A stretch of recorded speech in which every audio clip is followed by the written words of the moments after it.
Yo everyone, what's going on? I'm Ollie Rodriguez Domin, and today I'm bringing you something a little bit special. I'm going to make a new series on my channel which is going to go through all of Marvel and going through all the phases and doing a bit of the Marvel retrospective and just taking a look through the films and seeing how they stand up to today and whether they're still as good as I remember them to be. Just very quickly though, before we start the video, I need to give a very quick shout out to someone who left a comment on my most recent video, and that's going to be Just K, who left this comment right here, and that was on my video for my YouTube goals, so thank you very much for leaving your comment. If you want a chance to be on a video soon, then make sure to leave a comment down below and I shall be sure to put you in the next video potentially. But let's get started and start talking about phase 1. Phase 1 started out completely strong. It could have only wished for it to happen the way it did, and that was with Iron Man 1. Now the thing I find great about Iron Man is the fact that it doesn't actually focus on the superhero element too much. Instead, what it is driven by is its characters and the use of those characters. I think what was very easy to do with like Tony Stark is just to sort of say he's rich, he makes himself a suit with the money he has, and there you go. But instead they make this gigantic change from who he once was to going on this journey where he becomes like almost an oxymoron of himself. Now what I said about this film not focusing on being a superhero film and being more of a character driven film, I think is where it falls apart, even though it's its greatest strength. Because that's when you get to the third act, which for me is where the film sort of almost trips over itself a little bit. The third act just doesn't really fit the flow of the film to me. It's like everything until that third act flows perfectly, but then the third act just sort of feels like it's very out of place. However, because it is the first film in the MCU and there's some amazing character work and it did exactly what it needed to do in terms of actually setting up the MCU, as well as trying not to be a flop in terms of a film, because if this film did badly, we would not have an MCU today. But for all those reasons, that is why I would say Iron Man is an MCU classic. Next up we have The Incredible Hulk. And when I watched this film, I was blown away. In my eyes, I put this over Iron Man. I was able to buy into Edward Norton as an actual Bruce Banner. The Hulk character is actually what I feel like the Hulk should be. The story and the plot around the film is really clever, and like the way they actually start it off, instead of it just being another origin story, it starts off almost in the middle of the story of Bruce Banner sort of being in his own isolation in a way and learning to control the Hulk himself. But the thing I noticed when I was watching this film is it's laid out as if it is like a UFC or a boxing fight. So you obviously have Abomination, I'm not sure of his actual like other real human name, but there are 3 scenes which in my eyes are 3 rounds. So the first round is when at the beginning of the film you actually have them going through the factory where Bruce Banner works, and that's round 1 where he actually tries to go against the Beast but sort of just can't do anything to him. Then you get round 2, which is at the university, where he actually goes up for him and just gets bitch slapped back, even though he was actually sort of doing some work to the Hulk. And then you get round 3 where he actually just fucking clobbers the Hulk and actually gives him a challenge where the Hulk still comes out on top. So the Hulk actually wins 3 like battles in this against the main super powered villain, because I feel like the actual villain of this film is General Ross. This film is incredible the way it's done, and it's actually, in my eyes, it's got the perfect flow like between all 3 acts. Iron Man had the problem in Act 3. This film doesn't have a problem in terms of its flow anywhere. And the only bad thing for me in this film is that the characters and the stories didn't get a chance to properly continue. But this film, in my opinion, I'm gonna say is in my top 10. And in my eyes, this film is unrightly hated and sincerely underrated. Go and give The Incredible Hulk another chance, because it is a great Marvel film. Then you have Iron Man 2, and for me, I'm just gonna be straight up honest with this one. I think it's a mediocre film. A lot of people are quick to say it's the worst film in the MCU and put it at the very bottom. I'm not really there or on board with that like thought process really. I would just say it's mediocre. Now I actually want to point you in the direction of this video right here. It's by, I can't remember the guy's name right now, but basically it goes over Iron Man 2, sort of talks about the more in-depth stuff about what's happening behind the scenes, and I think it also does critique it in all the ways that I basically will copy if I were to actually say my points, and I feel like it goes over those points defo better. So go and give that video a watch, but what I will say right now is Iron Man is a film that is just mediocre in my opinion. So next up I have 4, and I remember this film so much better than it actually is. I was actually shocked when I rewatched it because I really don't like it. There is just so much in this film that I just did not enjoy. One of those things is the relationship between Jane and Thor. It's just so unnatural. Like that's what Iron Man and Hulk did, with Hulk with Betty, Iron Man with Pepper Potts. It's like those relationships felt natural. But in Thor literally lands, he's got a decent body, and Jane's like, yeah, I'll do that. In terms of the story, it's just quite boring and just like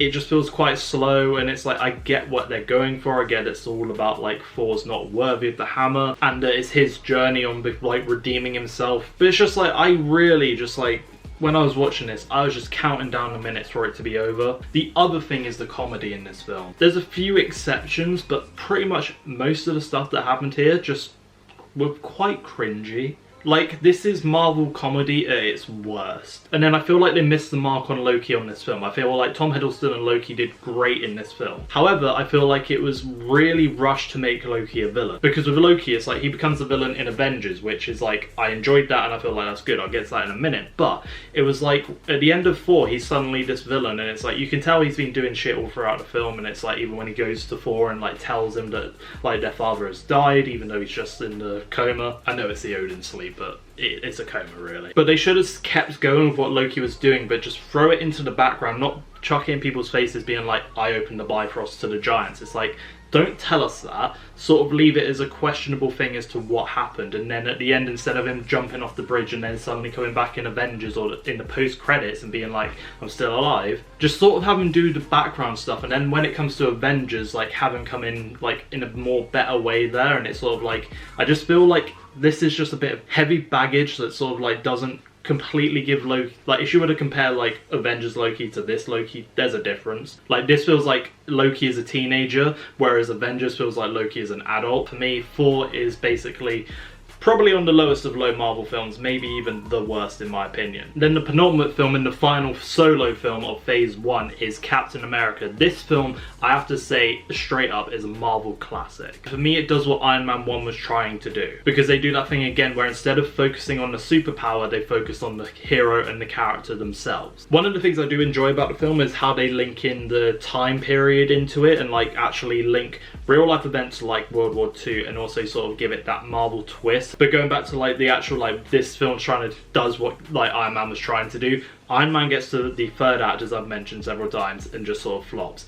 This one again does it flawlessly throughout, and very nicely and seamlessly actually links into characters' motivations and actually how the characters like development of Steve Rogers within that third act of fighting the villain being Red Skull. But one of the things I especially love is the underlining like message that they're trying to say, which in my eyes is all about freedom. But throughout the whole film, he's basically put in the shackles of America and trying to do what America wants him to do in terms of the government. And a good example of that is where in the film he actually, instead of become like being a soldier like he wanted to, he's actually told to be basically, as he puts it, a performing monkey, where he sketches out that thing of him being a monkey on the unicycle and basically just like doing all those shows where he's like doing the musicals essentially, and then comes back to the army and like remembering what he wanted to do. So this whole story, in my opinion, is actually showing Steve breaking from his shackles that he's been put in by America. Where at the end of the film, where he's diving the plane into the ice, where he basically says, this is my choice to Peggy, I think it is, which I just think is a really great climax of the film and shows just a really incredible, just heartfelt sacrifice. And the other bad part of the film is when he kisses that woman who's like, oh, on behalf of all like the women's like husbands, I want to thank you, and then just starts making out with him. It's like, dude, we're rooting for you and Peggy, you're even rooting for you and Peggy, yet you're just gonna go and do that. And it's like, it brings back that emotion towards Peggy and just being like, okay Steve, now you're just being a bit of a dick. And it's that's the thing that took me out of the film when it happened. And it's just like, if the film didn't have that in it, I would be like really happy with the film as like a whole. But that just one little bit, I get it's supposed to be telling for a bit of character like story, but it just wasn't needed. But that's Captain America the First Avenger, and I will say it is an MCU classic. Then the final film is Avengers. Now, Avengers, straight up again, it's a Marvel classic. I remember the build-up of this film. I remember seeing the trailer for the first time, which was actually at the end of Captain America. I remember being in the cinema when that happened. But this was like the first time, like as a like what, 11-year-old at the time, where I was hyped as hell for something. It was the first time I've ever felt that before, like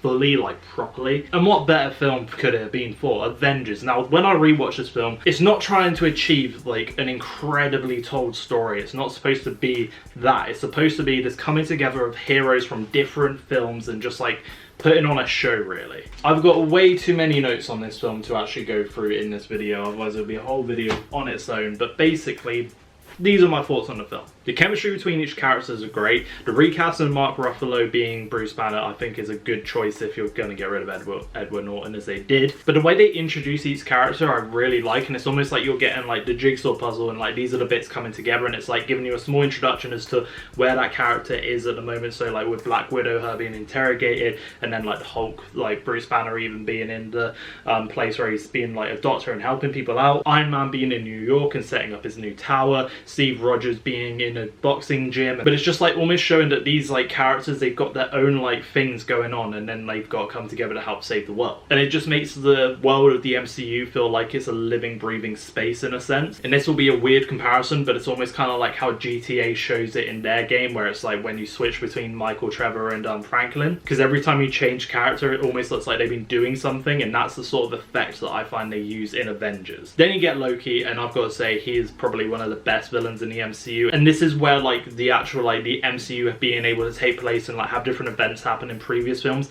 helps build into like future films, because like you actually being able to see Loki's treatment in Thor and like having sympathy for him there helps you have sympathy for him in this film, where they don't really have to explain his motivations too much. So it's easier for them to just be like, he's evil and he's causing chaos. However, there are some like bad points about this film, and one of them is like just the way they shake off some of the previous stuff that has happened, the way they were trying to like lead into these films. And it's like, what was the point in doing setups if you weren't actually gonna like follow up on the setup? An example of this is like at the end of Iron Man 2, Tony Stark is told Iron Man is suitable for the Avengers initiative, however Tony Stark is not. And then in Avengers he's just sort of like, oh, you want me now? Yeah, sure, I'll do it. And they just shake it off so like quickly, and it's like he even says in one point of the film, I thought I wasn't suitable for it or something like that. I can't remember how the rest of it goes, but it was really shaken off quick. Oh, right, I have a note here and it didn't make sense, but this was actually a point of where they've done some, what's the word? Retconning. Because basically Nick Fury, when like they find out about them like S.H.I.E.L.D. using the Tesseracts themselves to try and make weapons, and then Nick Fury's like, we did it because of him, and then points at Thor. And then goes on the whole spiel about how like when he arrived it showed us there was more of you. And then Thor was like, yeah, but Asgard's not a threat. And then he was like, yeah, but there's not just you, are there? And it's like, Nick, did you just forget what happened in the 90s? You met Captain Marvel and you saw aliens who were shapeshifted. Why weren't you trying to prepare for it back then? And I know he was technically through the Avengers initiative, but this was just a line that sort of stood out to me and was like, yeah, retconning's kind of like made that sort of stand out a bit. Like, it's not just because of him, is it? That was just a very small thing that can be very easily fixed, but that was just something I noticed watching the film. But Avengers is an MCU classic. But now let's look at Phase 1 as a whole. Now Phase 1 for me, when I look back at it, it's like you can sort of see them sort of going in one direction in terms of where they want to go, but then suddenly they sort of do a bit of a 180 and go the other way. Because with Phase 1, it has some really dark moments and actually sort of tries bringing in a bit more realism to it and try and feel like a bit more down to earth, whereas like the future phases just sort of feel like a bit, they feel more like superhero films. And like I was really shocked in Captain America First Avenger, because you literally see a guy get ripped up by a blade and like actually like just explode into a bit of blood, and you will not be seeing that anytime soon in the MCU. I mean, maybe Blade will do something with it, but I like that should have that sort of thing, but will it? Because obviously it's Disney now, whereas this was actually Paramount. So in Phase 1 there are like 3 classics in my opinion, which is Iron Man, Captain America and Avengers. Hulk is sincerely underrated, seriously, go and give it a rewatch, and that is 4 out of 6 great films in there. However, because of what happened with the Incredible Hulk film, it almost takes away that 4 point, making it 3 to 3 in terms of it being good and bad. So for me, Phase 1 is sort of a 50-50. The thing with Phase 1 is there's some good stuff, but then there's some bad stuff to make up for the good stuff. But that good stuff is really good. But what you have to admire Phase 1 for doing is it's trying to do something which I haven't really seen many other films try to do, or any other franchises trying to do, in the way Marvel were trying to do it. Where Marvel go wrong is where they're trying to set up future events in the films, trying to make new links or trying to cross-connect characters into each each and every other film and trying to link everything. That's where I feel like most of these films go wrong. Or when there are errors in films, that's why. However, for the most part, it was being very ambitious, and I could honestly see them get into Avengers, and that could have been it for the MCU. That could have been all we got, but it would have been a nice little package for us to like look back on at a point in time where a franchise or a studio just tried doing something new. But luckily it worked out and we got this amazing franchise that was able to carry on for the future, and we were able to get so far now 3 phases, but we're now getting our 4th and our 5th and probably a lot more after. So phase 1, in my opinion, it's a good phase. You've got some great films in there, you've got some bad films in there, but overall, in my opinion, there's 4 out of 6 great, that's 10 Ollie. There's 4 out of 6 films that are really good, that are definitely worth a watch. There's one of those films which is mediocre, and there's one of those films which are really bad. But phase 1 for me is a good phase to watch that sort of just tells you the beginning of the MCU, and for me holds quite a bit of nostalgia, but it's a great watch to go for. You can tell they were trying some very new different things. Some of those things didn't exactly work, some of the setups, some of the like future links don't work, but what they did has to be admired. So phase 1 is a retrospective. Out of 10, let's do an out of 10 system because every fucking reviews do it. Out of 10 for phase 1 in terms of like rating it as a phase in Marvel, I would give it a 7 out of 10. But that would be my first retrospective of Marvel through phase 1. Now when it comes to the future one of these, make sure to stay subscribed because they will be coming over like the next few months, because it takes me a while to watch all the films and get my opinions and thoughts on them together. But hopefully you've enjoyed this video. If you did, make sure to leave a like and subscribe to see the future ones that are coming out. Turn on notifications so you never miss out. Also join my Discord with me on Twitter so that way you never miss out on a video. Make sure to let me know in the comments what you thought of phase 1. Does it still stand up to you right now? Do you like it? What did you think of my opinions on the films? What are some of your opinions on the films? Please let me know that down in the comments, and I'll be more than happy to give you a shout out maybe in the next one. But anyway guys, make sure to take care. I'll see you in the next one. Later.